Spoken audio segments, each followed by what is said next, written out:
My name's Max Tweedie, if I haven't met you. I'm actually got a beef cattle background, but I'm quite into the woolly things. And I'm from the Hawke's Bay, and I'm farming as well. And we're right keen to breeding, aren't we, Annie? Yep. For those who don't know me, I'm Annie O'Connell, and we're just putting together a little bit of sharing some information about what we think is important when we look at each other's catalogues and stuff. This is not a session where we're going to tell you what to do. We just want to have a bit of a discussion. We've got some opinions about, what's good information and not, but let's discuss it. Yeah, and I guess the ram selling time, it's a quite intimate thing between commercial farmer and breeder, and it's something that I'm envious of as a bull seller, because you guys you've got the real opportunity to be a part of their program, be a part of what they're doing, and put the right rams in their hands. So whereas the bull selling situation, often it's an auction and you miss that relationship. And so I guess we come up with these questions, didn't we? Yeah. Now, what do your ram buyers want to see? And is that the same thing as what they need to see? And how many times do you think that you ask for stuff that might be distracting for them really, and you really would rather they focus on the stuff they need? And we also want to acknowledge, it does actually differ between auction and probably on-farm sales, like there's probably different bits of information you need there.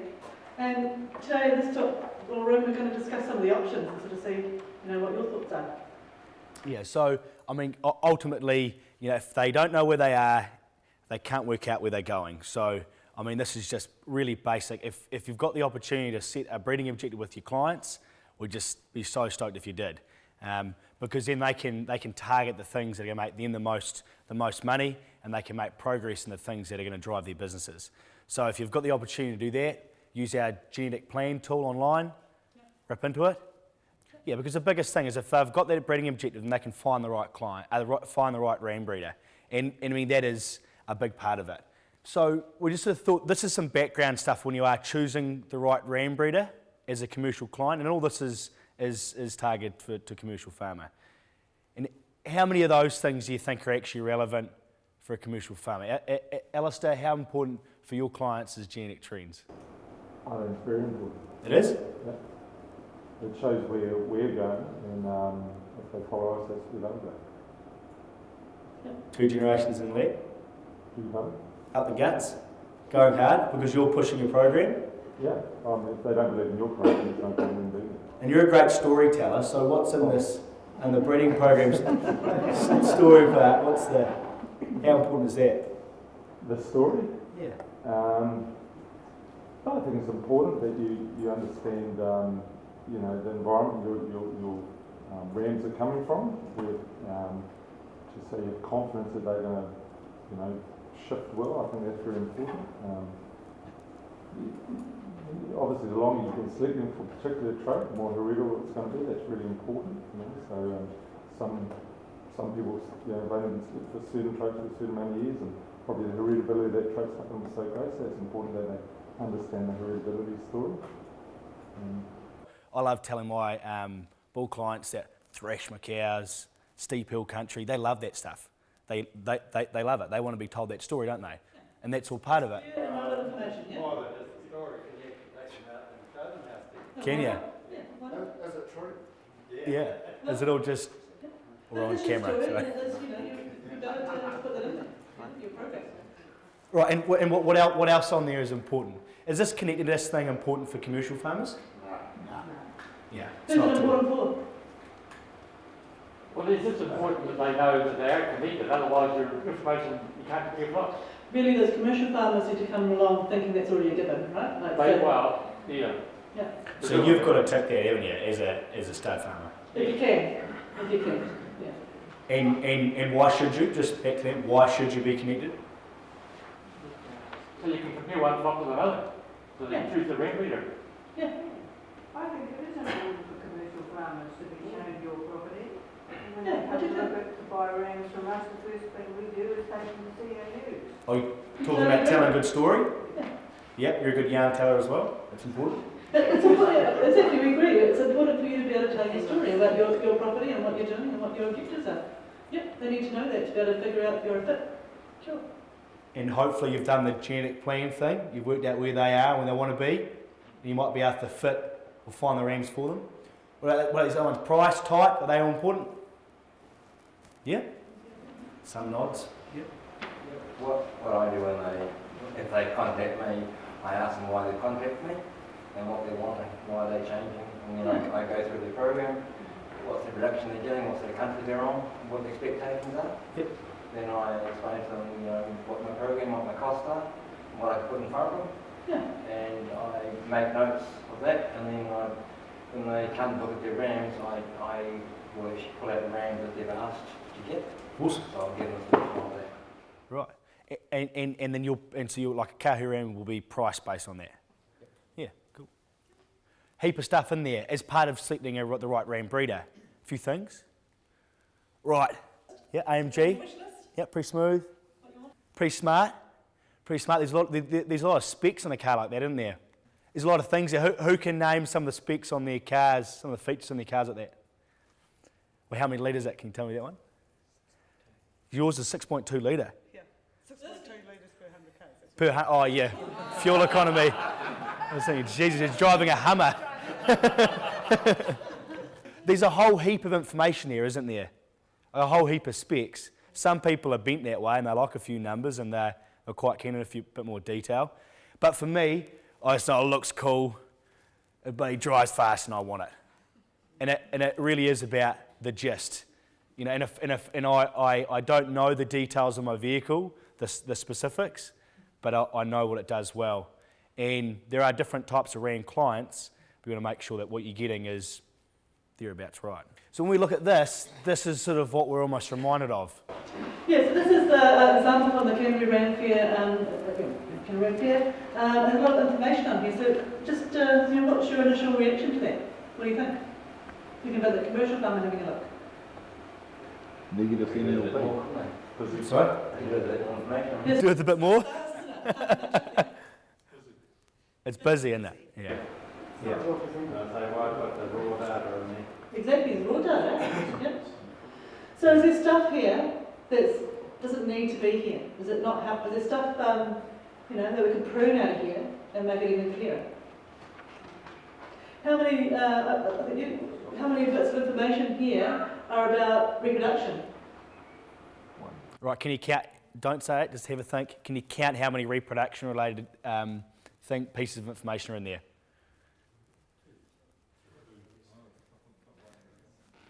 Peter's seen it as well. Okay, so there's a lamb born, lamb weaned string, it's 2. We've got an actual there, a sill rank, that's 4, but it's a cross flock, 5, 6. Which bit do I use? NLB breeding V? Yeah, strip out the raw data? You've put in front of that speed. Yeah. They recognise the string, don't they? But it can be misleading, Very so. Yeah. Does anyone disagree? No? I think some people would rather look at the actuals. The actual, and why do they look at the actuals? Hard evidence. What, hard evidence? Yeah. Is it better evidence? Oh, I'm sorry to, stop, but Well, it's a hard job convincing the Canterbury young people to take the lamb string out, but I agree with you. yeah, no. So I'll use this as an example. This is about you guys, which choices would you as ram breeders? So just And I mean, as a stud breeder, you like to see you've got a good thick pedigree of no misses and that sort of thing. And that might be something you're fussy of as a stud breeder, but you're probably pretty keen on the NLB. As a commercial farmer, that does incorporate all of that, doesn't it? So do we need the other pieces of information?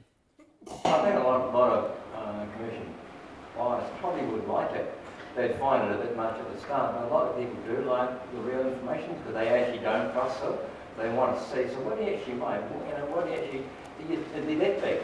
Then you say, well, look at that and look at that, and oh yeah, that makes sense. So I wonder if we come back to here, when we find the like-minded breeder and we've decided that we want to go buy a Kahu ram, and we've made that call, that maybe that decision has been made earlier. And when we're looking at this ram, we're thinking genetic information, stuff he's going to pass on. And can we talk our ram clients into what they need rather than what they want? What else there? I mean, look about all this stuff. When was he scanned? That was how big it was. That was his rank within flock. There's about 4 or 5 bits of information there. I would look up my card and see that he's in the bottom 20% in New Zealand for maternal worth. He's not worth buying. And how many of your ram buyers are looking for pedigree? How much real estate's put to that on this one? Is pedigree important? Well, I think it is if they've been to your place before, maybe looked at your size and then really like some particular size. So for those who want more detail maybe, But more generally... maybe like some particular size and say, I'd love to buy some. Well, That real estate size, here- I think that's sufficient. Yeah. I like this, probably the reason I like this ram most because he's got bone and power. And he's bred by an alder ram anyway. These 50 bits of stuff in there.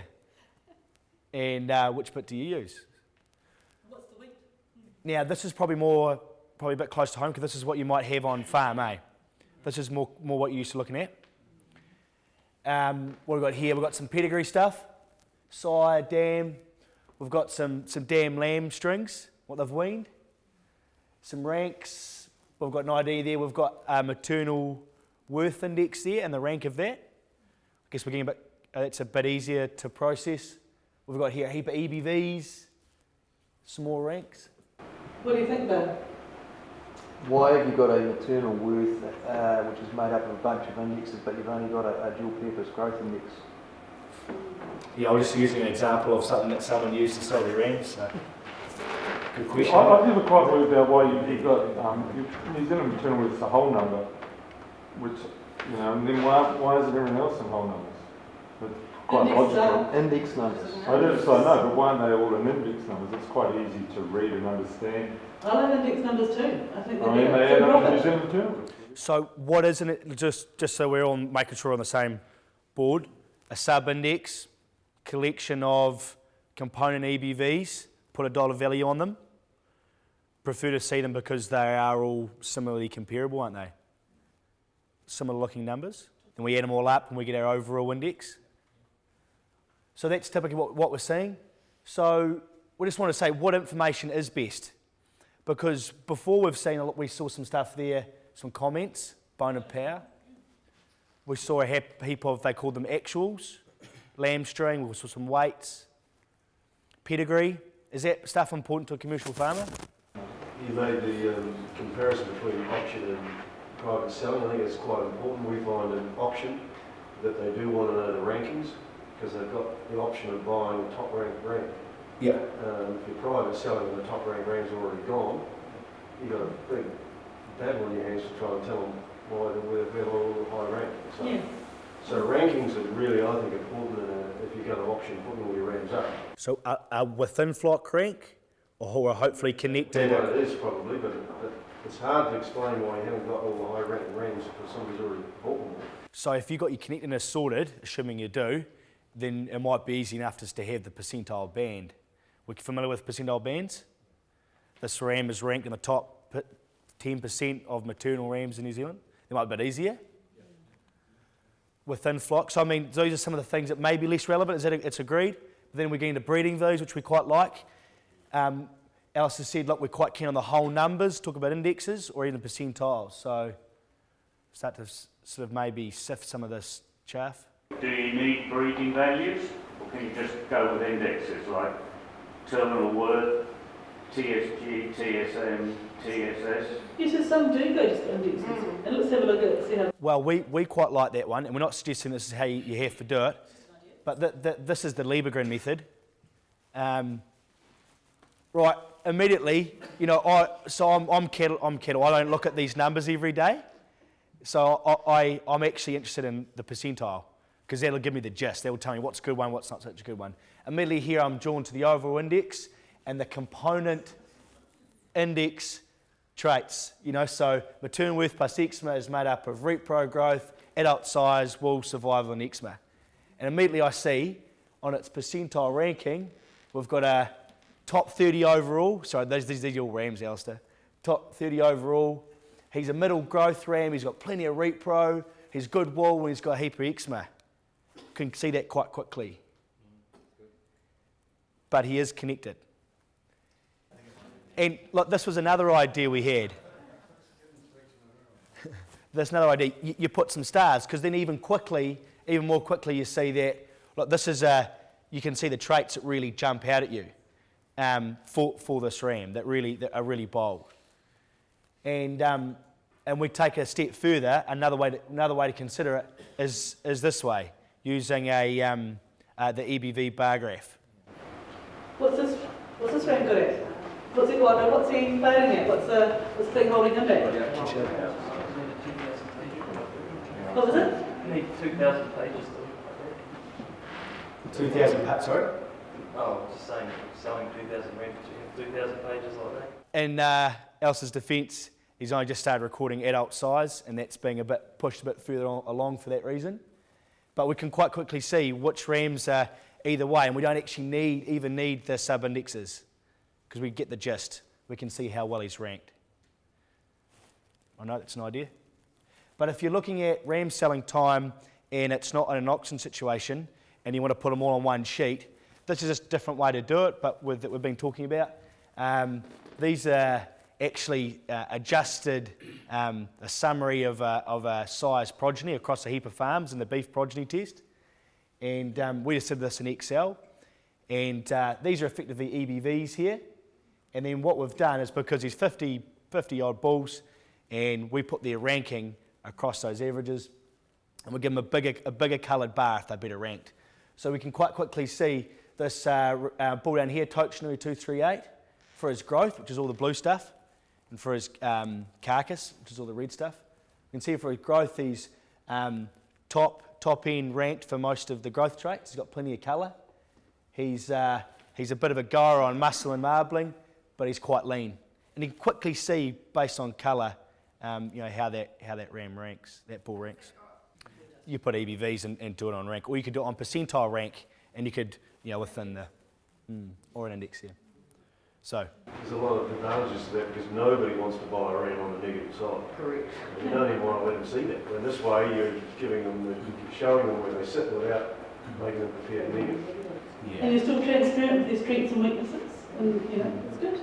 Just ideas though. But the thing is, the idea is to improve will be able to produce cool graphical options like this, and you just be able to muck around and fiddle with it, consider how you might present that at ram selling time, and the ram sale tool can produce that. But I wanted to thank the Mid-Northern Romney guys, because they let us be the crash test dummies, and it was well received, and we appreciate that. So it was, we thought that was quite a cool way and different way to display the information. But overall, you don't need all the specs to buy a car. Cut the dead stuff out, keep it simple. So that was our advice. There you go. Have we stuck on time? We've got 2 more minutes. So, hey, do you want to have any questions on that, or any other redirects or suggestions? Happy to hear them. Yep. When you have improve coming out, will all the bureaus be presenting all their material in the same manner? Because it's quite confusing if you have one who presents indexes and another one who presents breed values, and when you want to consider buying your rams, you've got to fish around and sort it all out in your head. If SIL used the same system for all of them, it would be much simpler. So the bureaus are being kept up to speed with what Improve will be able to do along the way. There's certainly an important partner with us with that information, and Jenna really thinks about Barbara here in the room as well. But we're not here to dictate exactly how it should be. As a breeder, you can ask for what you want to see. And we get this, so, if you want to see values presented in a certain way, and say, I like this sort of standard, I'm sure you could ask for that, and they could probably present it that way. Would that be true, Barbara? Like, if you're it's all purely breeder-driven. Yeah. Purely breeder-driven. The breeder will say, I want this on my report, and that's all it is. It's not for me. Yeah. They want to have a report. It's up to them. So they want to have on the report. Feel empowered to say, this is the style I want, and that's the thing, like we've taken a commercial approach at it today. This might make it simpler for a commercial farmer, but what you might have on your ram selection list could be very different, depending on what is in your breeding as a stud breeder when you're picking your parents. So, yeah, I mean, this is one way to do it, and we don't want to get anyone's space, but we reckon it could be a wee bit easier. So that's one thing I'd like guidance on. I mean, we rank our sale rams internally on those rams that are there on the day, from 1 to 300. And the rationale behind that is we don't want to say that a ram is 20th when the 19 rams ahead of them weren't sound, they're gone. So I mean, what do you think about that idea? Because if we don't do it that way, it doesn't seem to work for us. Yeah, or just try and avoid the within flock rankings and just head for the connected, benchmarked, percentile band or rank between all flocks. Yeah, but the guys coming to buy the top ranking ram. Well, you could just pull it out, but you could say top 1%, 2%, and then they've got the option of 3 or 4 top 10% rams or top 11% rams. You could do how you like, I guess. Top quarters, yeah, sort of thing. Rather than, and that way not getting too hung up between the 10th ram and the 15th ram, you know, they might actually be pretty close. But if the other rams ahead of them aren't even there because they're unsound, they're gone. Yeah, yeah. What's the point of ranking them against them? Yeah, well, or you could just rank the sound rams left, I guess. But I'm not sure how that works, the Bureau. Does that, any advice? Yeah, that's what most people do. I mean, you can tell as you go along, and then they're off the list and they're not yet. So it's just what's paragraphs, what's on the list. But if all your 300 rams are in the top 10%, wouldn't you rather say that? You know, like it can be quite a good, you know, graphic to sort of show that it's not, the 300th ram might not be a bad one. Yeah. I think that's quite important. That, like, if you've been sleeping a particular trait and you're very good at it, and someone turns up and it might be ranked 100th or 200th in your flock or whatever, but it's actually still in the top 5% in the country. That's actually important information, not where it's ranked, because you just might be well ahead of the game in that particular trait. And so I think you're actually telling people, you know, you're actually telling them where that animal trait lies in the whole country. And I think that's what commercial guys actually want to know. I think it's picking the most transparent bit of information would be best. Yeah. Because you're, The other thing that a lot of breeders use is a ranking out of the number of ram lambs weaned. yeah. So then you can see what the culling rate's been. Yeah. So, and it's there's no hiding anything at all. Well, thank you guys. Hope you got something out of it. Just some ideas and how we think about that.